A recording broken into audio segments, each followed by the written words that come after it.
दोस्तों आज के इस वीडियो में हम आपको एक बूढ़ी माँ और 4 बेटों का ऐसा दर्दनाक वाकया बताने वाले हैं जिसे सुनकर यकीनन आपकी आंखों में आंसू आ जाएंगे। और साथ ही आपको यह भी बताया गया है कि बूढ़ी माँ की खिदमत करने वाले से अल्लाह किस तरह से राजी होता है और फिर किस तरह से इंसान मालामाल हो जाता है। इसलिए आज का यह वीडियो आप सभी के लिए बहुत खास है, आप इसको आखिर तक जरूर देखें। और सबसे पहले आप माँ की मोहब्बत में इस वीडियो को दिल से एक लाइक जरूर करें और मेहरबानी करके इसे शेयर भी कर दें ताकि और भी लोगों के पास में यह वीडियो पहुंच जाए। तो चलिए दोस्तों शुरू करते हैं। किसी इलाके में 4 भाई रहते थे। एक दिन उनके बाप का अचानक से इंतकाल हो जाता है। इसके बाद में इन चारों भाइयों ने यह फैसला किया कि अब बाप की जमीन और मकान हमें आपस में बांट लेने चाहिए। इसलिए फिर एक दिन इन चारों भाइयों ने बैठकर बाप की जमीन जायदाद का आपस में बंटवारा कर लिया। अब उनके घर में एक बूढ़ी माँ भी बची थी। उसके लिए यह फैसला किया गया कि चारों भाई बारी बारी से एक महीने माँ को अपने घर में रखेगा और उसका पालन पोषण करेगा। लेकिन इन चारों में जो सबसे छोटा भाई था वो बड़ा ही नेक और दिलदार था और वो अपनी बूढ़ी माँ से बहुत ज्यादा मोहब्बत करता था। इसलिए उसको यह बात पसंद नहीं आई। उसको यह बात अच्छी नहीं लगी कि उसकी माँ एक महीने अपने बेटों के घर में रहे और बारी बारी से उनके घर में खाना खाए। साथ ही छोटे भाई को इस बात का भी डर हो गया था कि उसके यह तीनों भाई आगे चलकर बूढ़ी माँ के साथ में अच्छा सलूक नहीं करेंगे और यह तीनों बूढ़ी माँ की खिदमत नहीं करेंगे। बस यही बातें सोचकर छोटे भाई के दिमाग में एक बात आई। उसने अपने तीनों भाइयों से कहा कि मेरे भाइयों, मैं आपके सामने अपनी एक बात रखना चाहता हूँ, अगर तुम लोगों को मंजूर हो तो कबूल कर लेना। यह सुनकर तीनों भाइयों ने कहा कि कहो क्या कहना चाहते हो। तो फिर सबसे छोटे वाले भाई ने कहा कि मेरे हिस्से में जो जमीन और मकान आई हैं वो सब आप रख लो, बदले में आप मुझे मेरी बूढ़ी माँ दे दो। तो यह सुनकर तीनों भाइयों ने कहा कि ऐसा क्यों। तो उसने कहा कि मुझे यह जमीन और मकान नहीं चाहिए, बस आप मुझे इनके बदले में जिंदगी भर मेरी बूढ़ी माँ की खिदमत करने का मुझे मौका दे दो। छोटे भाई की यह बात सुनकर तीनों भाइयों ने सोचा कि इससे बड़ा बेवकूफ हमें कोई नहीं मिलेगा। यह अपने हिस्से की जमीन और मकान भी हमें दे रहा है और साथ ही बूढ़ी माँ को भी अपने साथ में ले जा रहा है, यानी कि बूढ़ी माँ को पालने की झंझट से भी हमें छुटकारा दे रहा है। इसलिए इन्होंने फौरन ही अपने छोटे भाई की बात मान ली और बूढ़ी माँ को उसके हवाले कर दिया। इसके बाद सबसे छोटा बेटा अपनी बूढ़ी माँ को और अपनी बीवी को साथ लेकर एक झोंपड़ी में चला गया जो उसके पास में पहले से थी और फिर यह सब उसमें रहने लग गई। इसके बाद में यह छोटा बेटा वहां पर अपनी बूढ़ी माँ की खिदमत करता रहा, उसको अपने हाथों से खाना खिलाता, उसके हाथ पांव दबाता और बदले में बूढ़ी माँ भी अपने छोटे बेटों को ढेरों दुआई देती। इसी तरह से दिन गुजरते गए और एक दिन अचानक से बूढ़ी माँ भी इस दुनिया से चल बसी, यानी कि उसका भी इंतकाल हो गया। छोटा बेटा अपनी माँ के गम में बहुत रोया और बहुत गिड़गिड़ाया। इसके बाद में कुछ दिन गुजरे ही थे।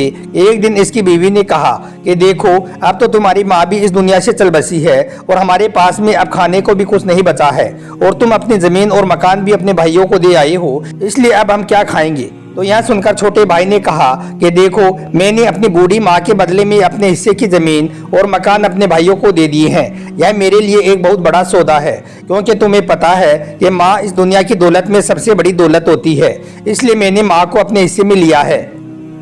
मैंने सुना है कि माँ की खिदमत से यह दुनिया और आखिरत दोनों ही जगह पर बेहतरीन बदला मिलता है, इसलिए मैंने अपने हिस्से में अपनी माँ को चुना और उसकी खिदमत की है और बदले में अपनी ज़मीन और मकान अपने भाइयों को दिए हैं। याद रखो, माँ की खिदमत करने का अज्र बहुत ही जल्द हमको मिलने वाला है। दोस्तों, इसके बाद दिन गुजरते गए। एक रात सबसे छोटा भाई मेहनत मजदूरी करके सोया हुआ था। इसके ख्वाब में कोई आया और वो इसे 1000 सोने के सिक्के बताने लगा। वो कह रहा था कि यह सब सोने के सिक्के तेरे हैं, अगर तू इन्हें लेना चाहता है तो मैं तुम्हें इनका निशान और पता बता देता हूँ। यह सुनकर इस शख्स ने आवाज देने वाले से पूछा कि क्या इनमें बरकत है। तो सामने से आवाज आई कि नहीं, इनमें बरकत नहीं है। तो यह सुनकर इस शख्स ने मना कर दिया और कहने लगा कि फिर मुझे यह सोने के सिक्के नहीं चाहिए, मुझे ऐसी चीज नहीं चाहिए जिनमें बरकत ना हो। इसके बाद जैसे ही सुबह हुई तो इसने अपनी बीवी को बताया कि रात को मुझे ऐसा ख्वाब नजर आया था जिसमें मुझे कोई 1000 सोने के सिक्के बता रहा था, लेकिन मैंने उन्हें लेने से इनकार कर दिया है।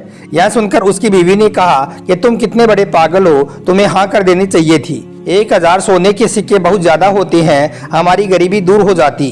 तो इस पर शोहर ने कहा कि नहीं, हम ऐसी कोई भी चीज नहीं लेंगे जिनमें बरकत ना हो, बस इसीलिए मैंने मना कर दिया था। खैर दोस्तों, इसके बाद में दूसरी रात आई। इस शख्स को फिर से ख्वाब में वही शख्स नजर आया। वो कहने लगा कि देखो, यह 100 सोने के सिक्के हैं, अगर तुम्हें चाहिए तो मैं इनका तुम्हें निशान और पता बता देता हूँ। यह सुनकर इसने फिर से वही सवाल किया कि क्या इनमें बरकत है। तो आवाज़ देने वाले ने कहा कि नहीं, इनमें बरकत नहीं है। तो इसने कहा कि फिर मुझे यह सिक्के नहीं चाहिए। फिर सुबह उठकर इसने रात का सारा ख्वाब अपनी बीवी को बताया। तो बीवी ने कहा कि अब 1000 के बाद में 100 का नंबर आया तो तुमने इनको भी ज़ाया कर दिया। तो इसने कहा कि नहीं, मैं वो काम नहीं कर सकता जिनमें बरकत ना हो, और इन सिक्कों में बरकत नहीं थी, इसलिए मैंने इनके लिए भी इनकार कर दिया।